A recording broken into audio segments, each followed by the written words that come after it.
உடனே வந்திருக்க யூடியூப்காரங்க பத்திரிகையாளர் இருந்தீங்கன்னா சட்டமன்ற உறுப்பினரை மேடையில் வைத்துக் கொண்டே இந்துக்களுக்கு எதிராக பேசிய மதிவதனி அப்படிலாம் தம்மையில் போட வேண்டிய அவசியம் இல்லை. ஏன்னா நான் தெளிவா வார்த்தையை சொன்னேன். இந்துத்துவவாதிகள் அமர்ந்திருக்கக்கூடிய, நிற்கக்கூடிய, கேட்டுக்கொண்டிருக்கக்கூடிய நம்முடைய சகோதரர்கள் இந்துக்கள். இந்த நிகழ்வில் அமர்ந்திருக்கக்கூடியவர்கள் இந்துக்கள். விநாயகரையும் முருகனையும் சிவனையும் பிரம்மனையும் சரஸ்வதியையும் லட்சுமியையும் வணங்கக்கூடிய நீங்கள் இந்துக்கள்.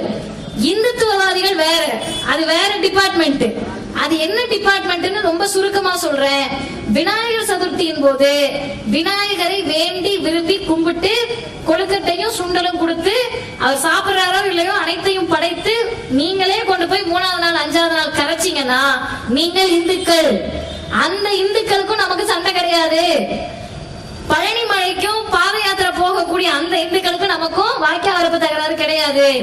ஆனால் இந்துத்துவவாதிகள் என்பவர்கள் உங்கள் வீட்டில் இருக்கக்கூடிய 15 வயது 16 வயது குழந்தையை கூட்டிட்டு போய் அந்த பசங்களை மடைமாற்றி அவங்களுக்கு தேவையில்லாத பழக்கத்திற்கு ஆட்படுத்தி போதையெல்லாம் கொடுத்து மதுவை வாங்கி கொடுத்து விநாயகரை 6 அடி உயரத்திற்கு செய்து ஊர்வலமாக கொண்டு சென்று அமைதியா போனா கூட பிரச்சனை இல்ல.